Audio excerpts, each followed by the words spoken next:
40 hari 40 malam. Ada puasanya 40 hari. Hari siang dia. Iya, Malam tapi katanya dia sampai malam. Oh, Dia malam. bukanya waktu sahur Fantastic. 24 jam. Ini bohong. Ini bohong. Seorang ulama tidak mengajarkan seperti ini. Kalau dia seorang ulama, dan saya tidak dapat temui satu buku yang ditulis oleh Syekh Muhammad Suhaimi. Tidak saya temui satu buku yang ditulis, terutama buku akidah. Ulama-ulama salaf mengatakan seorang ulama yang hebat adalah ulama yang meninggalkan buku akidah. Dia ada tulis tak? Ada? Ada buku tapi buku pasal nama Muhammad. Dia bukan menulis buku akidah, tapi dia menulis buku sufi. Buku akidah tidak ada. Saya sendiri konsentrate dulu dalam ajaran dan tarekat Muhammadiyah, tapi sampai sekarang saya minta belum ada. Jadi ini bukan wali Allah seperti wali Songo.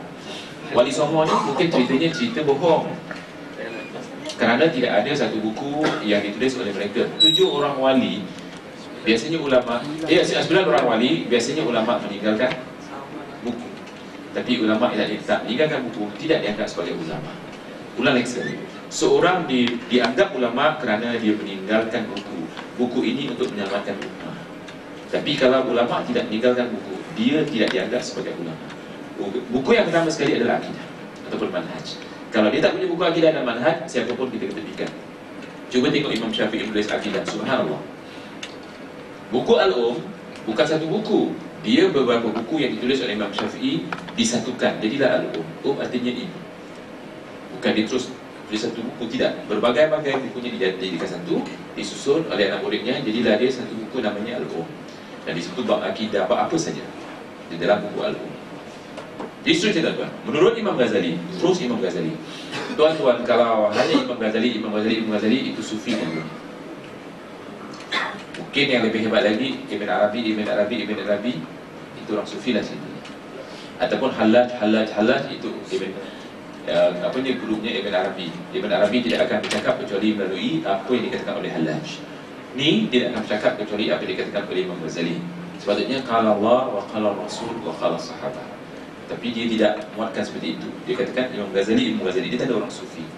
Seterusnya, menurut Imam Ghazali di dalam kitabnya Ihya Ulumuddin, bahawa orang yang makan 1 kali sehari semalam disunatkan ia makan pada waktu sahur supaya ia mendapat faedah berpuasa, iaitu makan untuk sahur itu termasuklah makanan untuk berbuka.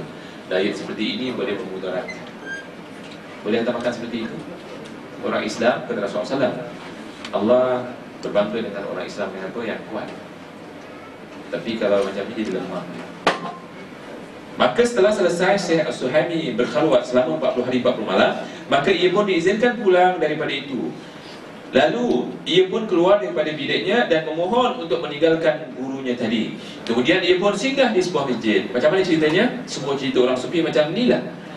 Tetapi ketika ia masuk ke dalam masjid, tiba-tiba ia terperanjat besar dan hairan, kerana ia melihat orang-orang yang sedang berwudu dan sedang bersolat di situ, ada yang kepalanya berupa anjing atau babi atau lain binatang lagi, menghina orang yang solat.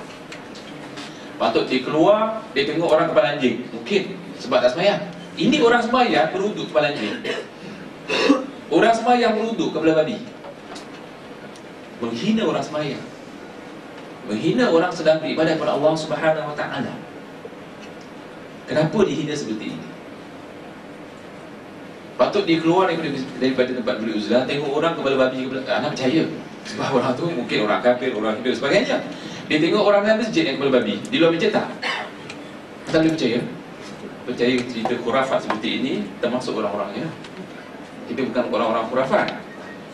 Namun ada juga yang tetap berupa manusia. Maka yang dilihat oleh Syekh Suhaimi itu ialah roh manusia. Iaitu ada roh manusia yang berupa kepala anjing, ada babi atau lain-lain binatang. Subhanallah, di situ bohong. Saya tak akan baca semua ya. Saya melangkah dulu ke surah 9. Ya. Kemudian dicerita bagaimana dia beribadah di Masjidil Haram. Ya. Maka tidak lama selepas ia berdoa, maka ada seorang gurunya telah mengarahkan Syekh Suhaimi supaya pergi ke Mekah. Maka masuk ke dalam Kaabah selepas tengah malam, dan guru itu juga menyuruh Syekh Suhaimi berdiri di satu sudut di dalam Kaabah. di dalam Kaabah. Tahu Kaabah? Saya katakan awal-awal tadi, Kaabah tidak semua orang boleh masuk. Siapa yang pegang kuncinya? Ya, satu Bani Quraisy. Kunci ini dipegang turun-temurun, tidak akan dilepas kecuali kepada keturunannya. Tidak semua orang boleh buka, dia saja yang boleh buka. Macam mana si Suhaimi masuk dalam Kaabah yang ditutup pintunya? Kalau sekarang pintu apa? Pintu emas. Kalau sekarang pintunya pintu emas. Macam mana boleh masuk? Tapi Suhaimi boleh masuk. Si Suhaimi, Muhammad Suhaimi. Kemudian apa katanya? Siapa percaya dia khurafat. Dan guru itu juga menyuruh Syekh Suhaimi berdiri di atas sudut di dalam Kaabah. Maka setelah Syekh Suhaimi masuk ke dalam Kaabah, ia pun salat di sudut yang telah ditutupkan oleh gurunya itu. Setelah selesai mengerjakan solat itu, tiba-tiba ia telah berjumpa dengan secara jaga. Atau secara jaga, bukan tidur, bukan khayal, bukan mimpi. Iaitu dalam keadaan bukan mimpi, akan roh Rasulullah SAW yang telah pun berada di sebelahnya. Maka Rasulullah SAW mengajarkan kepadanya bacaan-bacaan aurat itu serta cara-cara mengamalkannya.